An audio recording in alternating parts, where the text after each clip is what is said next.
How do you look at the? You're coming off a big, emotional, important win, and you had 5 days to recover, and you're going to another game. How do you look at that? Does the momentum carry over? Do you worry about a letdown? What's your take on that? The veterans of the team and the leaders of the team have quickly talked about how important the win was, and now how focused we need to be to keep moving ourselves forward. So I didn't even need to do much because Carlos and Jordan and a few others had taken the lead. Coach, when we saw the bracket, obviously everyone thought that if things played out the way they were supposed to, Galaxy would be the toughest opponent. Not that things are going to get easier, but with that sort of, Goliath out of the way, does that alleviate your, road to MLS Cup?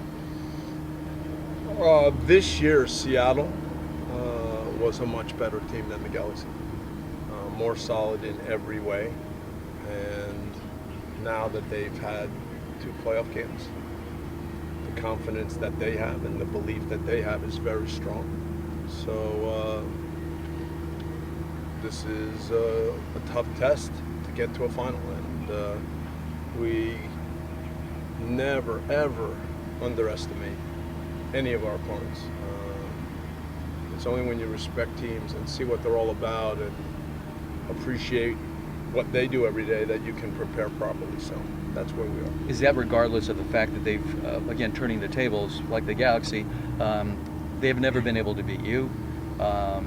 So we've not played them in so long. Yeah. We played them back to back with the way the schedule works sometimes, and that was a long time ago. They've grown as a team. Rui Diaz hasn't played against us so far, so I'm sure they've got all sorts of things to talk about to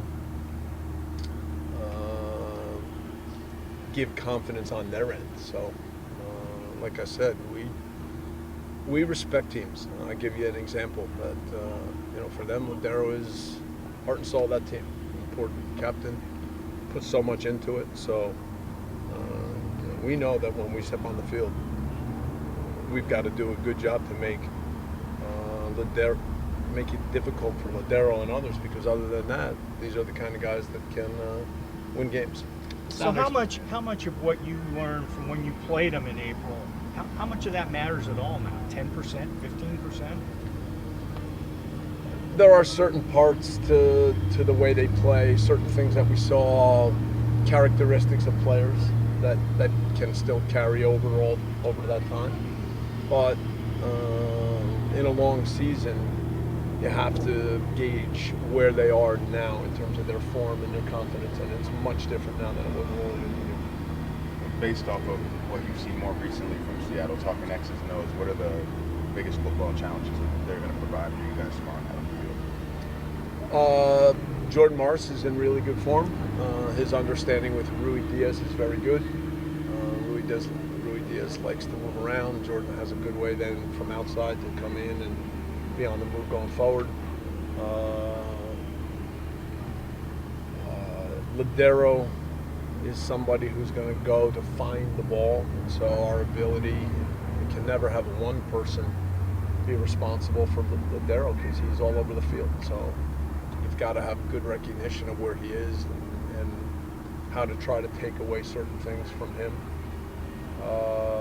Their outside backs are constantly on the move going forward. I think they've added that in addition to coming forward out wide, that in certain moments when the attacker's wide, they come inside and go through. So they've done a good job adding some different ideas with their outside backs. Bob, Betashore last game made a bad pass, which led to Zlatan's goal.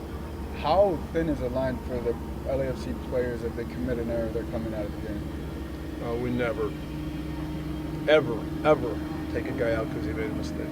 So we make so many mistakes in games. The way we work is to, as a team, make plays. Not worry about making mistakes. Make plays. Okay, react. If your teammate gets beat, you're ready to bail him out. Making the right passes, not being afraid to play balls forward. If you create an environment where guys are just afraid to make a mistake, if guys are afraid to give a pass away, then there's no chance you can become a real team. So Steve coming out of the game has nothing to do with that play. If it doesn't hit Tristan, okay, it goes back to Tyler. Caught Tristan by surprise. There's so many parts to that play.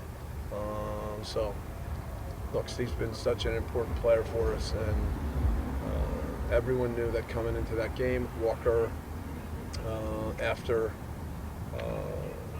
the head injury versus Colorado, was working his way back. He wasn't quite 100%, even though he had been cleared, and we made the decision to start that way, knowing that we could change the game. Status on K?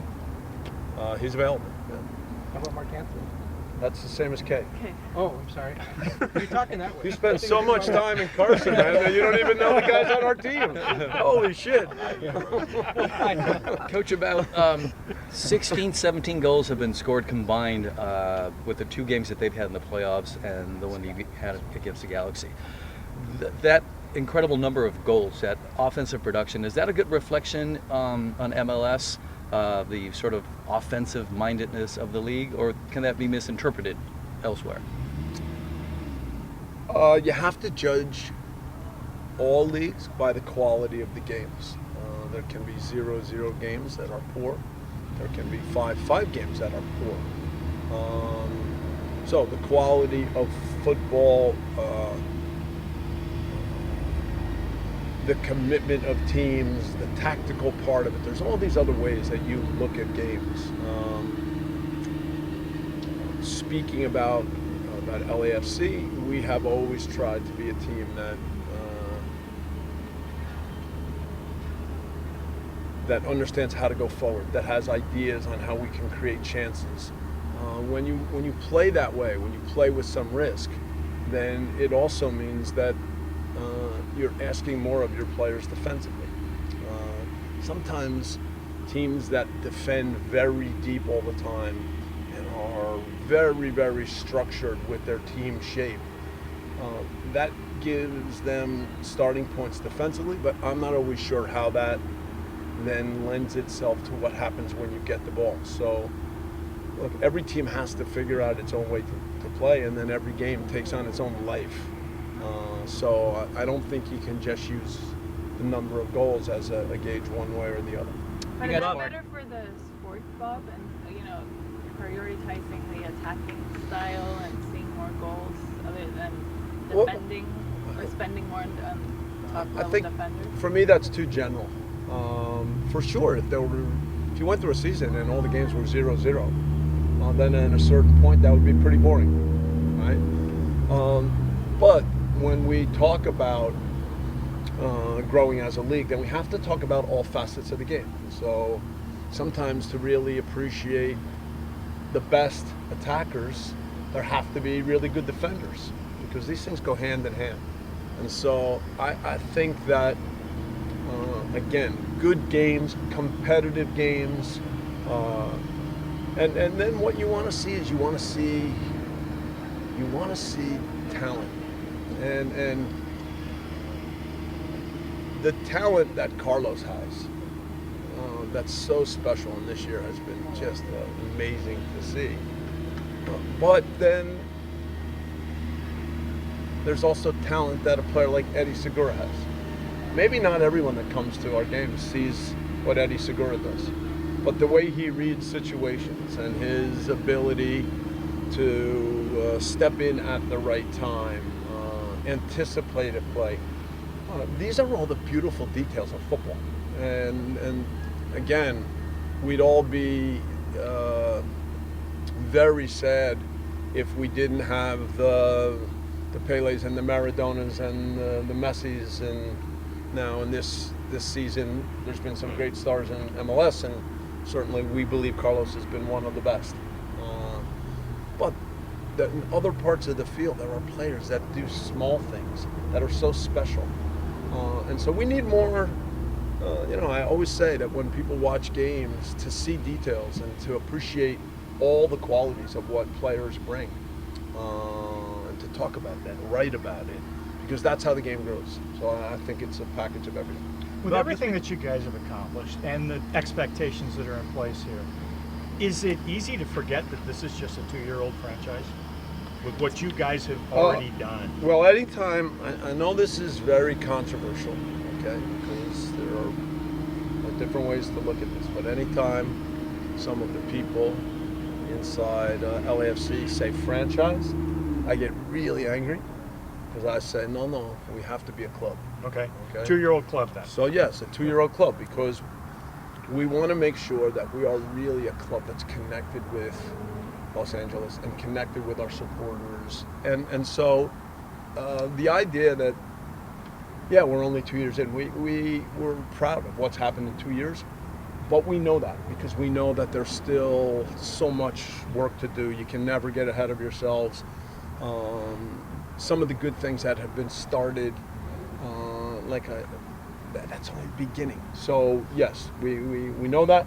We're proud of what's happened in almost 2 years. And look, for people in the organization, it's been more than 2 years because they got the ball rolling before we played our first game. So we know that, and we continue to try to push ourselves forward.